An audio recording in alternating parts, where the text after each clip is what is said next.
দর্শক আমন্ত্রণ জানাচ্ছি আলোচনা অনুষ্ঠান চায়না ফোকাসে। আরটিভি এবং চায়না মিডিয়া গ্রুপের যৌথ আয়োজনে আপনাদের সঙ্গে আছি আমি শাহানশা রাসেল। এই অনুষ্ঠানের মাধ্যমে আমরা বাংলাদেশ এবং চীনের মধ্যকার দ্বিপাক্ষিক সম্পর্কের নানা দিক নিয়ে আলোচনা করে থাকি। আজ আমরা কথা বলবো 5 দশকে চীন বাংলাদেশ সম্পর্কের সম্ভাবনার দিকগুলো নিয়ে।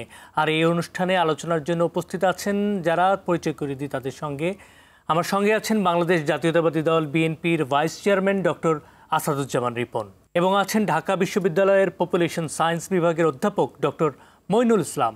আপনাদের দুজনকেই স্বাগত আমাদের এই অনুষ্ঠানে। চলে যাচ্ছি মূল আলোচনায়।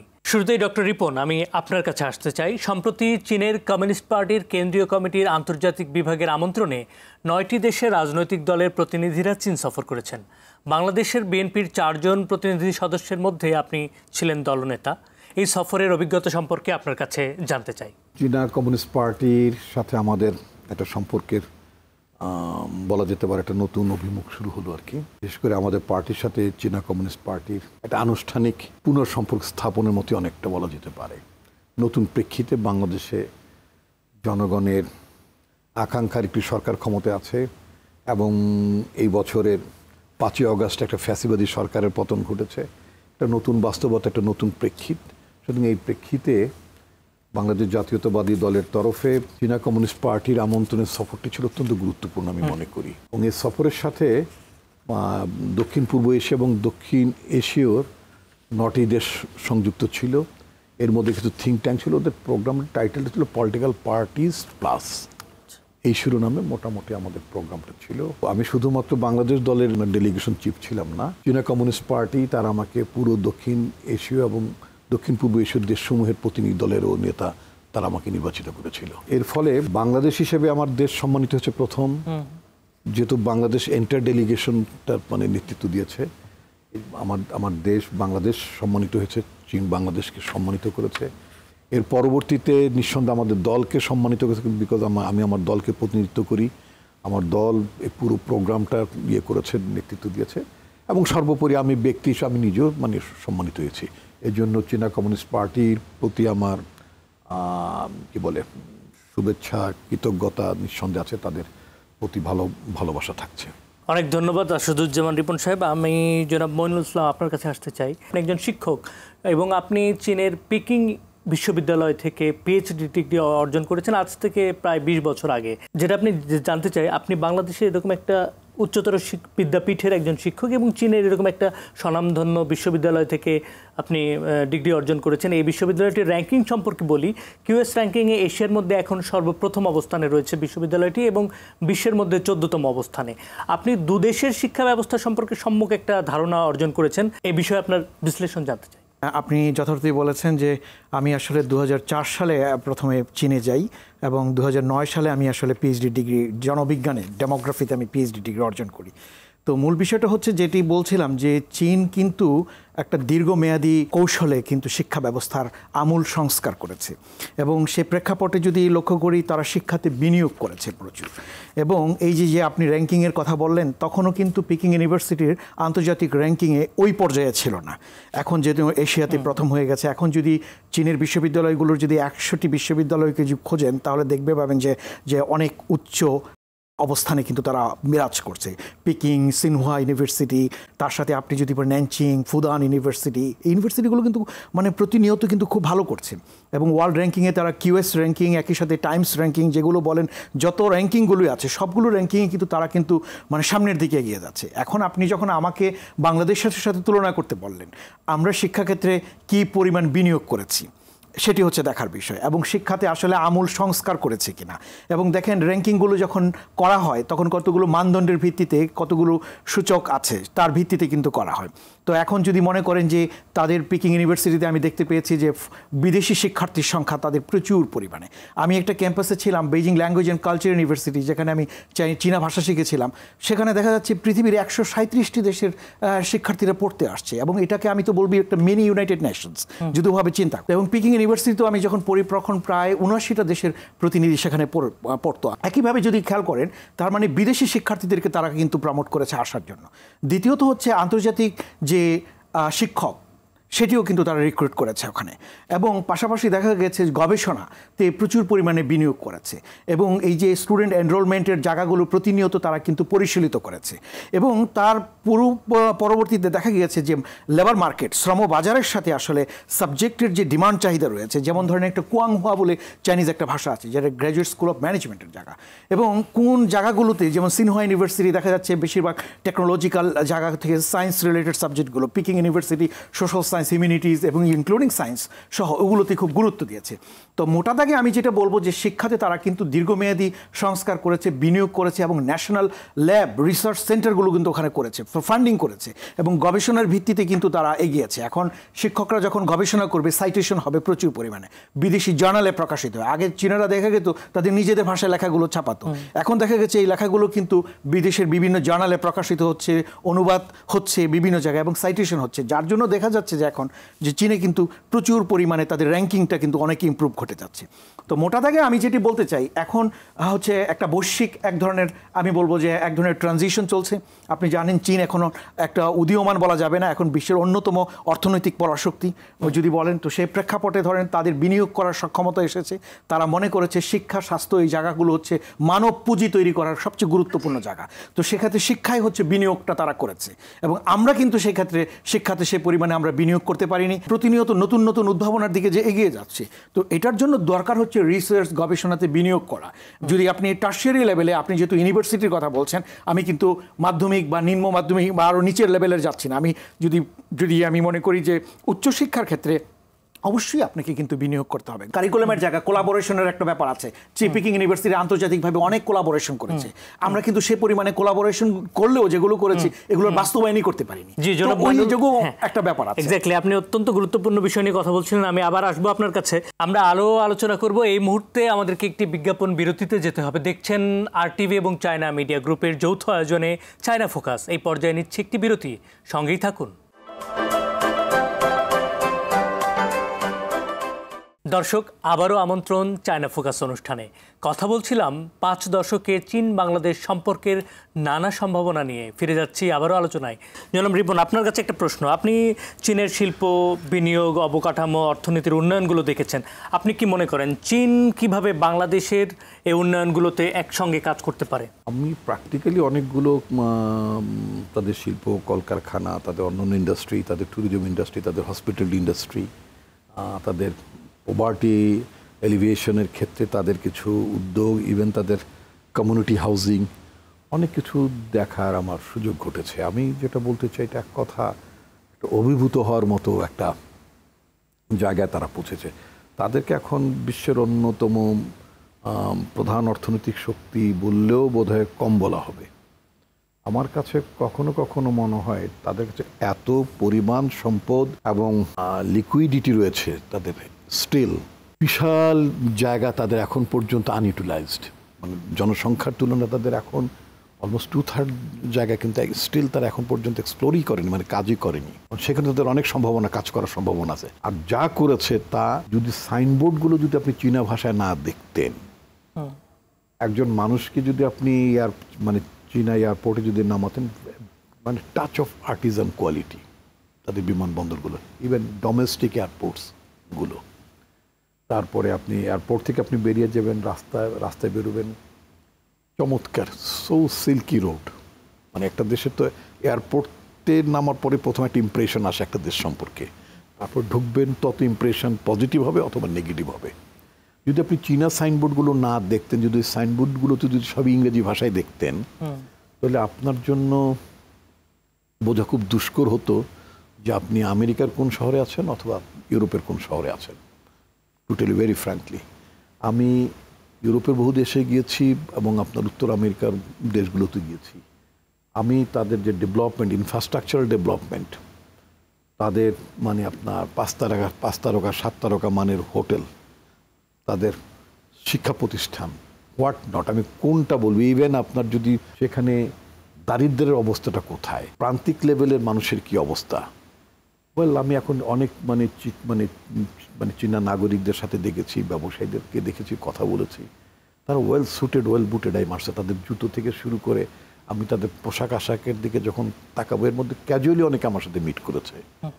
তো মানে এমন না যে মানে খুব সেজুগুজ এসেছে তা না। তো ফলে স্ট্যাচারটা দেখলে যেটা যেটা মনে হয় যে তারা রিয়েলি তারা একেবারে হাই এন্ড লেভেল ইতিমধ্যে পৌঁছে গেছে। এখন কথা হচ্ছে দারিদ্র্যের কোন সীমায় আছে সেটা তো দেখার একটা বিষয়। খুব নিচে যাদের দারিদ্র্যের অবস্থা যেটা দেখেছি সেটা হচ্ছে কেউ মানে নির্দিষ্ট জায়গায় তারা বেচা কেনা করছেন অর্থাৎ দে আর ডুইং বিজনেস। তারা হোটেলে কাজ করছেন, ছেলেমেয়েরা কাজ করছেন। তারা কিন্তু অনেক আমাদের বাংলাদেশের অনেক উন্নত দেশের 5 তারকা হোটেলের যে যারা কাজ করেন তাদের চেয়ে কোনো অংশেই তাদের অ্যাটায়ার গেট আপ মেকআপ কোনো অংশে কম ছিল না। এই যে ডেভেলপমেন্ট, এই ডেভেলপমেন্টে কি কসমেটিক্যালি ডেভেলপ নেশন চায়নাকে এটা কসমেটিক্যালি ডেভেলপ করলো না প্রকৃতপক্ষেই ডেভেলপ করলো? আনবিলিভেবল, এটা দেখার মতো। আমি যে বলি উন্নয়নের যারা ন্যারেটিভ বলেন বয়ান দেন, দে শুড ভিজিট চায়না। এই যে আমরা যে অটোমোবাইল ইন্ডাস্ট্রির কথা চিন্তা করি, পার্টিকুলার আমাকে একটা অটোমোবাইল ইন্ডাস্ট্রিতে নিয়ে গেল দেখাতে, অবাক কাণ্ড। আমি তো ওখানে কোনো মানে শ্রমিকই দেখলাম না, মানে সব রোবোটিক। গাড়ির কোন যন্ত্রাংশটা সেট মানে সব কোথায় কোনটা সেট হবে, গদিটা কোথায় বসবে, ব্রেকটা কোথায় বসবে, স্টিয়ারিংটা কোথায় বসবে, এভরি লেয়ার্স, এবং প্রত্যেকটা জায়গার কোথায় গ্রিজ করতে হবে, গ্রিজিং, নাটবল্টু লাগাচ্ছে, নাটবল্টু ওই রোবটই ইনস্ট্রাক্ট করতেছে। বাট ওখান থেকে গ্রিজেরও তো একটা ব্যাপার ট্যাপার আছে। সেটাও দেখলাম যে আমি মানে বড় এলইডি স্ক্রিনে দেখতে পাচ্ছি যে মানে রোবট গ্রিজের লাগানোর কাজটা করে দিচ্ছে। তা আমি ওদের ব্যবস্থাপনা কর্তৃপক্ষের একজনকে জিজ্ঞেস করলাম যে তোমরা যে সব কিছু এই যে মানে রোবটের হেল্প করছো একেবারে ম্যান টাচ হিউম্যান টাচ ছাড়া, তো একটা পর্যায়ে মানুষ কি কর্মহীন হয়ে পড়বে না, ওয়ার্কলেস হয়ে যাবে? আরো বেটার এমপ্লয়মেন্টে তারা চলে যাচ্ছে। চীনের এই যে উন্নয়ন, স্বাস্থ্য খাত বা বিভিন্ন খাত, প্রযুক্তি, গাড়ি শিল্প বলেন, এই উন্নয়নে চীনের এই আদলটাকে নিয়ে আসলে কিভাবে কাজ করা যায় আমাদের দেশে, আপনি কি ভাবছেন? আমি যেটা দেখলাম সেটা হচ্ছে যে এখন যিনি প্রেসিডেন্ট আছেন, প্রেসিডেন্ট শি জিনপিং এর একটা অ্যাপ্রোচ আছে, তারা যেটা বলতে পছন্দ করেন, এবং আমি দেখলাম বিষয়টাও তাই, সেটা হচ্ছে চীনা গভর্নেন্সটার একটা সোশ্যালিস্টিক ক্যারেক্টারিস্টিক্স আছে, তো এইটা তারা যেটা বলতে পছন্দ করেন যে আপনার মানে মডিউল অফ সোশ্যালিজম, এটা এক এক দেশে এক এক রকম কাজ করে। নর্থ কোরিয়াতে এক প্যাটার্নে কাজ করে, কিউবাতে এক প্যাটার্নে কাজ করে, অথবা অন্য সোশ্যালিস্ট কান্ট্রিতে আরেক প্যাটার্নে কাজ করে। চীনের একটা নিজস্ব প্যাটার্ন তারা নিজেরা ডেভেলপ করে নিয়েছে। সেখানে আপনার বাংলাদেশে তার মানে প্রযুক্তি বলেন, জ্ঞান বলেন, এগুলো প্রসেসে শিক্ষার কথা বলেছেন। ও আরেকটা কথা, সিঙ্গাপুরের কথা শুনেছি। আমি তো সিঙ্গাপুরে একদিন ছিলাম, বোধহয় একদিন, কোথায় যাওয়ার পথে বোধহয় একদিন ছিলাম, কোনো এক সময়, একদিন বা দুদিন এরকম হবে। তো সুতরাং আমার অতটা দেখার সুযোগ হয়নি। শুনেছি যে সিঙ্গাপুরে নাকি পুলিশ দেখা যায় না, এখানেও খুব পুলিশ দেখা যায় না তেমন একটা, অর্থাৎ law and order, security, safety অনেক ভালো। এইখানেও আপনার ওই যে মানে আপনার ছিনতাইকারী বলেন, দুর্বৃত্ত বলেন, আপনি ইভেন আমেরিকার মতন জায়গাতেও আপনি নিরাপদে সাবওয়েতে চলতে পারবেন একটু লেট নাইটে। বাট চীনে সাবওয়েতে যদি আপনি লেট নাইটেও যদি আপনি ট্রাভেল করেন, আপনার কোনো আশঙ্কার কোনো কারণ নাই যে কোনো ছিনতাইকারী, কোনো মানে মাদক সেবী এসে আপনাকে মানে আপনার উপর হামলে পড়বে, ঝামেলা, এই ধরনের কোনো আশঙ্কা নেই। আসলে খুবই চমৎকার তাদের। আমি আবার আসবো এই পর্যায়ে, আমাকে একটি ছোট্ট বিরতি নিতে হবে। দর্শক দেখছেন RTV এবং চায়না মিডিয়া গ্রুপের সহযোগিতায় এই আলোচনা অনুষ্ঠান চায়না ফোকাস। এই পর্যায়ে নিচ্ছি আবারও একটি বিরতি, ফিরছি একটু পরেই, সে পর্যন্ত সঙ্গেই থাকুন। দর্শক আবারও স্বাগত চায়না ফোকাস অনুষ্ঠানে। কথা বলছিলাম 5 দশকে চীন বাংলাদেশ সম্পর্কের সম্ভাবনা নিয়ে। আবারও ফিরে যাচ্ছি আলোচনায়। জনাব মইনুল, আপনার কাছে ফিরে আসতে চাই। আমি যে বিষয়টা জানতে চাচ্ছি যে আপনি সম্প্রতি গবেষণা করছেন জনমিতি লভ্যাংশ নিয়ে। তার আগে আমি বলি, অর্থনীতির ভাষায় সম্পদ সীমিত, চাহিদা অসীম। সীমিত সম্পদের যথাযথ ব্যবহারের মাধ্যমেই সর্বোচ্চ ফল অর্জন করা সম্ভব। উন্নত বিশ্বগুলো সময় এবং সম্পদের এই মূল্যায়নটাকে যথার্থ করেছে বলেই তারা উন্নত হচ্ছে। আপনি বাংলাদেশের জনমিতি ডিভিডেন্ড, ডেমোগ্রাফিক ডিভিডেন্ড নিয়ে কাজ করছেন। বাংলাদেশের বর্তমান চিত্রটা কি আপনি যদি একটু বলতেন? বাংলাদেশ এখন একটা রূপান্তরের মধ্য দিয়ে যাচ্ছে। এই রূপান্তরের সময় আমরা দেখতে পাচ্ছি 15 থেকে 64 বছর বয়স্ক যে মানুষগুলো রয়েছে তারা হচ্ছে কর্মক্ষম জনগোষ্ঠী। এই কর্মক্ষম জনগোষ্ঠী দক্ষিণ এশিয়ার মধ্যে একমাত্র বাংলাদেশ এবং তারপরে ভারত, এই দুটো দেশেই হচ্ছে আনুপাতিক হারে সবচেয়ে বেশি রয়েছে। কিন্তু এখন এই যে কর্মক্ষম জনগোষ্ঠী রয়েছে তাদেরকে যদি আপনি কাজে লাগাতে পারেন, তাহলে কিন্তু এটি ডেমোগ্রাফিক ডিভিডেন্ডের বেনিফিট হবে। অর্থাৎ বিদ্যমান যে অর্থনৈতিক প্রবৃদ্ধি এটাকে যদি আরও কীভাবে বাড়ানো যায়, এই বাড়ানোর জন্য উপায়টা হচ্ছে যে জন্মহার এবং মৃত্যুহার যদি কমে আসে তাহলে বয়স কাঠামোর মধ্যে একটা পরিবর্তন আসে। বাংলাদেশ এখন একটা অনুকূল সময় পার করছে, সেই সময়টা 2035-34 ওই সময় পর্যন্ত প্রথম ডেমোগ্রাফিক ডিভিডেন্ড বা জনমিতিক লভ্যাংশ অর্জনের সময়কালটা প্রথম। কারণ তখন পর্যন্ত আমাদের ওয়ার্কিং এজ পপুলেশনের যে জায়গাটি, এখানে ডিপেন্ডেন্সি রেশিও বলা হয় বাংলায়, যাকে আমরা নির্ভরশীলতার হার বলি, এটি অনুকূলে থাকবে। এরপরে দেখা যাবে আমাদের বয়স্ক মানুষের সংখ্যা বাড়বে। ইতিমধ্যেই কিন্তু আমাদের জীবনায়ুষ্কাল বেড়ে যাচ্ছে, আপনি বুঝতে পারছেন, প্রজনন হার কমছে। কাজেই যখন বয়স্ক মানুষ বেড়ে যাবে তখন কিন্তু আবার আরেক ধরনের ব্যাপার ঘটবে, জাপানে হচ্ছে ইতিমধ্যেই কিন্তু এইজিং সোসাইটিতে রূপান্তর হয়ে গেছে। আমরাও কিন্তু 2047-এর মধ্যে একদম কমপ্লিটলি এইজিং সোসাইটির দিকে চলে যাব, 47-48-এর দিকে। এখন তাহলে যেই জায়গাটি লক্ষ্য করার বিষয় যে আমাদের যে সময়টা আমরা 2000 যে আমাদের প্রজেকশন মডেল যা বলছে যে 2035, 34 বা 36 পর্যন্ত অনুকূল সময়, অর্থাৎ এই সময়ে তাহলে কি করতে হবে? দুটি জিনিস। তাহলে আমার ওয়ার্কিং এজ পপুলেশন আছে, এর মধ্যে ইয়ত যারা আছে, যারা যুব ক্যাটাগরিতে আছে, তাদেরকে যদি আপনি বেশি কাজে লাগাতে পারেন এই মুহূর্তে, তাদেরকে যদি সুশিক্ষা দিতে পারেন, তাদেরকে যদি সুস্বাস্থ্যবান করতে পারেন, প্রশিক্ষিত করতে পারেন, মার্কেটের ডিমান্ড অনুযায়ী যদি জব তৈরি করতে পারেন, যেই রেভলিউশন আন্দোলনটা হয়ে গেল, আপনি দেখেন যে জব তৈরি হচ্ছিল না, বেকারত্ব একটা বড় ফ্যাক্টর হয়ে দাঁড়িয়েছে, যুব বেকারত্ব একটা বড় সমস্যা, ইনইকুয়ালিটি আমাদের বেড়ে গেছে, অসমতা মানে ইনকাম ইনইকুয়ালিটি, এবং এরকম একটা বাস্তবতার মধ্য দিয়ে আমরা একটা জবলেস গ্রোথের কথা আমরা মিডিয়াতে সবসময় আলোচনা করেছি, কিন্তু ইন রিয়েলিটি আসলে সত্যিকার অর্থ ওভাবে উন্নয়নটা কিন্তু ঘটে নাই।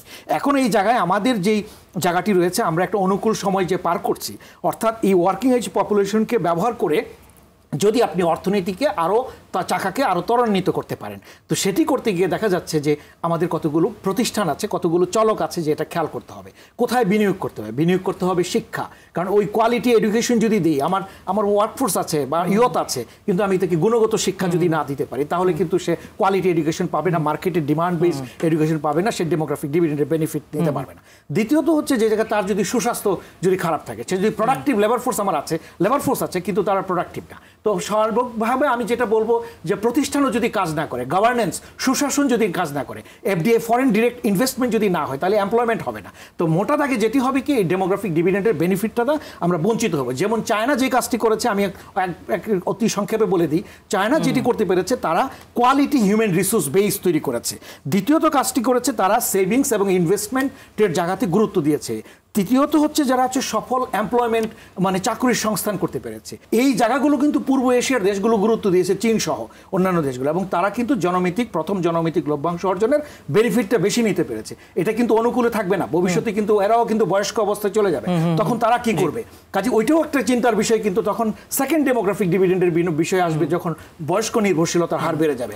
অর্থাৎ পরিকল্পনার মধ্যে কিন্তু আপনার পপুলেশন অত্যন্ত গুরুত্বপূর্ণ ইস্যু। আমি জাস্ট একটু অল্প কথা, আমরা একদম শেষ পর্যায়ে আসছে দশকে যেভাবে বিশ্ব এগিয়ে যাচ্ছে, বাংলাদেশের যুব সমাজ এবং শিক্ষার্থীরা নিজেদেরকে এই বিশ্বে টিকে রাখতে গেলে কিভাবে নিজেদেরকে প্রস্তুত করবে? একদম এক মিনিটে যদি আপনি বলি সংক্ষিপ্তভাবে, আমাদের যে যুব সমাজ আছে এরা আমাদের অ্যাসেট হতে পারে, তারা আমাদের বর্তমান এবং তারা আমাদের ভবিষ্যৎ, কিন্তু এরা কি হবে? এই মানে প্রযুক্তি সম্পন্ন, ওয়েল ইনফর্ম, তথ্য স্কিলড হিউম্যান রিসোর্স হতে হবে। তাদের কি করতে, পড়াশোনার পাশাপাশি দ্বিতীয় আরেকটা সেকেন্ড ল্যাঙ্গুয়েজ শিখতে হবে। আমি বলবো যে চীনা ল্যাঙ্গুয়েজ এখন শেখার একটা গুরুত্বপূর্ণ সময়, সো প্রযুক্তি নির্ভর শিক্ষার দিকে আমাদেরকে ধাবিত হতে ঝুঁকে যেতে হবে। ধন্যবাদ মনিরুল ইসলাম। জনাব রিপন, আপনার কাছে একটি গুরুত্বপূর্ণ প্রশ্ন নিয়ে আসতে যাচ্ছি। আসছে দশকে বাংলাদেশের ভূ রাজনৈতিক এবং কূটনৈতিক কৌশল কেমন হওয়া উচিত বলে আপনি মনে করছেন? আসছে দশক কেন বলবেন? আমরা তো ইতিমধ্যে একটা ভূ রাজনৈতিক সংকটের মধ্যে পড়ে গেছি। তো ওই ভূ রাজনৈতিক সংকট থেকে উত্তরণের জন্য যেটা হতে হবে সেটা হচ্ছে যে আমাদের দরজাটা ওপেন করতে হবে। একেবারেই আপনার নির্দিষ্ট কোনো কেন্দ্রিক, নির্দিষ্ট কোনো দলের সাথে গাঁটছড়া বা নির্দিষ্ট কোনো দেশের সাথে গাঁটছড়া বাঁধার ব্যাপারটা রাখলে চলবে না। আমি যখন চীনে গেলাম, তখন সেখানে তো আমার ওদের vice minister for foreign affairs তিনি বক্তৃতা করলেন, তারপরে ওনার বক্তৃতার প্রত্যুত্তরে আমাকে কথা বলতে হয়েছে। বাংলাদেশ সার্টেনলি, চায়না তো আমাদের একেবারেই কি বলে, আমাদের একটা অনেক পুরনো মিত্র এবং আমাদের টেস্টেড ফ্রেন্ড, আমাদের পরীক্ষিত বন্ধু চীন আমাদের। তো তাদের সাথে আমাদের সম্পর্ক ইন অল রেসপেক্ট আমাদের এটা আরও যত আপনার সহযোগিতা, কৌশলগত সহযোগিতা বলেন, সেটা আমাদের অর্থনৈতিক সহযোগিতা বলেন, বিনিয়োগের প্রশ্ন বলেন, ইন অল রেসপেক্ট, বিকজ তাদের কিন্তু আমাদের সাথে সহযোগিতা করার অনেকগুলো ক্ষেত্র কিন্তু আমাদের জন্য তৈরি আছে। যেমন আমি ওই আবারও অটোমোবাইল ইন্ডাস্ট্রির কথা যদি বলতে চাই, আমি তাদেরকে বললাম তোমরা যে কাজগুলো করছো, তো তোমাদের আগের জেনারেশনের যে ইন্ডাস্ট্রিগুলো আছে সেগুলো তোমাদের তো রিলোকেট করার ব্যাপার থাকবে। তো তোমরা ইয়েস থাকবে বলে, তো Bangladesh can be very good place to reallocate all this things. তারা একমত পোষণ করেছেন। শিক্ষার ক্ষেত্রে উনি যে বেজিং বিশ্ববিদ্যালয়ের কথা বললেন, সেক্ষেত্রে আমাদের শিক্ষার ক্ষেত্রে আমাদের কোলাবোরেশন হতে পারে, চিকিৎসার ক্ষেত্রে আমাদের কোলাবোরেশন হতে পারে, এমনকি ডিফেন্সের ক্ষেত্রে আমাদের কোলাবোরেশন হতে পারে। কারণ আজকাল তো শুধু অস্ত্র আপনি ব্যবহারই করবেন, অস্ত্র তো বিদেশে বিক্রি করবেন, তার জন্য ইউ নিড ইন্ডাস্ট্রি। সুতরাং আপনি তো এখানে সামরিক সরঞ্জাম আদিও তো আপনি এখানে অ্যাসেম্বল করতে পারবেন, ওদের সঙ্গে তৈরি করতে পারবেন, অনেক কিছু মানে করার ব্যাপার আছে। সেক্ষেত্রে চীনকে আমি অত্যন্ত পরীক্ষিত বিশ্বস্ত বন্ধু বলে মনে করি, যাদের সাথে মানে আমি যদি বলি একেবারে সমস্ত ঋতু অল ওয়েদার ফ্রেন্ড যেটা বলা হয়, সর্ব ঋতুতে মানানসই এবং ডিপেন্ডেবল, নির্ভরযোগ্য, সোজা কথা, নির্ভরযোগ্য বন্ধু চীন আমাদের সাথে। জনাব রিপন, অসংখ্য ধন্যবাদ। জনাব মইনুল, আপনাকেও অসংখ্য ধন্যবাদ আমাদের সঙ্গে সময় দেওয়ার জন্য। সুপ্রিয় দর্শক, বাংলাদেশের পরীক্ষিত বন্ধু চীন গেল 5 দশকে দেশটি বিজ্ঞান এবং প্রযুক্তিতে যেভাবে এগিয়েছে তা অন্যকে ঈর্ষান্বিত করে। সম্প্রতি চীনের পররাষ্ট্রমন্ত্রী বাংলাদেশের অন্তর্বর্তী সরকারের মাননীয় প্রধান উপদেষ্টা ডক্টর মোহাম্মদ ইউনূসকে চীনা জনগণের পুরনো বন্ধু হিসেবে মন্তব্য করেছেন। আসছে সময়েও চীন এবং বাংলাদেশের এই সম্পর্ক অটুট থাকবে, সেই প্রত্যাশায় আজকের মতো চায়না ফোকাস এ পর্যন্তই। সবাই সুস্থ থাকুন, ভালো থাকুন, ধন্যবাদ।